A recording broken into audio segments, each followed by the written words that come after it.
Hello my dear viewers, how are you? Hope everyone is well. আজকে আমি কথা বলবো ওহার লক স্টিচ মেশিন নিয়ে। Overlock stitch machine, overedge মেশিনকেই মূলত ওহার লক মেশিন বলে।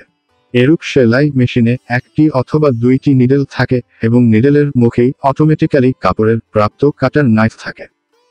ওহার লক স্টিচ তৈরির জন্য 2 থেকে 5টি পর্যন্ত সুতা ব্যবহার করা হয়। সাধারণত 6500 থেকে 8500 সিপিএম বিশিষ্ট ওভারলক মেশিন দেখতে পাওয়া যায়। এরূপ মেশিনে কাপড় ফিটিং করার সময় সম্প্রসারিত এবং কুচি বা সংকুচিত করার ব্যবস্থাও আছে। স্টিচ লেন্থ সর্বোচ্চ 4 মিলিমিটার পর্যন্ত করা যায়। পুশ বাটনের সাহায্যেও স্টিচ লেন্থও পরিবর্তন করা যায়। নিটেড কাপড় ও ওভেন কাপড় অর্থাৎ উভয় প্রকার কাপড় সেলাই করার জন্য এ শ্রেণীর মেশিন ব্যবহার করা হয়ে থাকে। তবে নিটেড কাপড়ের পোশাক তৈরির কারখানায় ওভারলক মেশিনের সংখ্যা বেশি লাগে। লক স্টিচ মেশিন, এই মেশিনকে প্লেন সেলাই তথা সিঙ্গেল নিডেল লক স্টিচ মেশিনও বলে।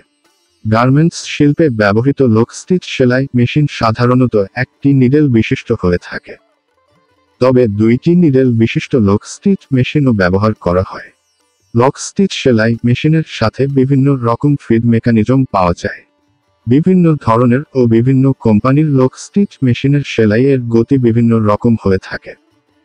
সেলাইয়ের গতি বলতে প্রতি মিনিটে কতটি স্টিচ উৎপন্ন করতে পারে তা বোঝায়। লক স্টিচ মেশিনের গতি সাধারণত 1500 থেকে 5500 পর্যন্ত দেখা যায়। স্টিচ ডেন্সিটি অর্থাৎ প্রতি একক দৈর্ঘ্যে কতটি স্টিচ আছে তা বোঝায়।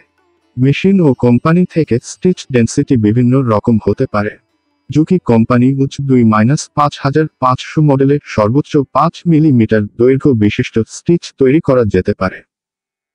কোনো লক স্টিচ মেশিনের সাথে মেশিনেই সেলাই সুতা কাটার ব্যবস্থা ও ববিন ওয়াইন্ডিং এর ব্যবস্থা থাকে। কিছু লক স্টিচ মেশিনে সেলাইয়ের পূর্বে কাপড়ের প্রান্ত কাটার ব্যবস্থাও আছে। ওভেন কাপড় দিয়ে পোশাক তৈরি করার ক্ষেত্রে লক স্টিচ সেলাই সবচেয়ে বেশি ব্যবহার করা হয়। তো বন্ধুরা, আশা করি ওভারলক স্টিচ মেশিন সম্বন্ধে স্পষ্ট একটি ধারণা পেয়েছেন। যদি কোনো কিছু বুঝতে সমস্যা হয় বা কোনো কিছু জানার থাকে তাহলে কমেন্ট করতে পারেন। সবাই ভালো থাকবেন, সুস্থ থাকবেন। আল্লাহ হাফেজ।